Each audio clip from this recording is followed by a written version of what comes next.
मेरे घर में मैदे से बनी ये मीठी टिकियाँ खाना बहुत पसंद की जाती हैं।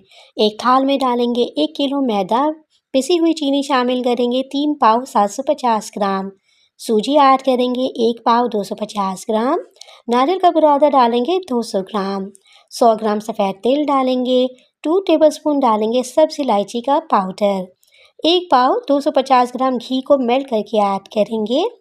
अच्छे से सबको मिक्स करने के बाद इसे हाथों से 3 से 4 मिनट तक मसलेंगे ताकि टिकिया क्रिस्पी बने। 400 ml नीम गर्म दूध या नीम गर्म पानी से आटे को मीडियम हार्ड होने तक गूंदेंगे और फिर आधे घंटे के लिए इसे रेस्ट देंगे। मोटी इसकी रोटी बेलेंगे और फिर फोक से इसे प्रिक कर लेंगे। अब कटर से इन्हें काट लेंगे और मीडियम हॉट इन्हें फ्राई कर लेंगे 5 से 6 मिनट के लिए। कंप्लीट वीडियो का लिंक डिस्क्रिप्शन बॉक्स में है। रेसिपी अच्छी लगे तो लाइक और चैनल को भी ज़रूर सब्सक्राइब कर लीजिएगा।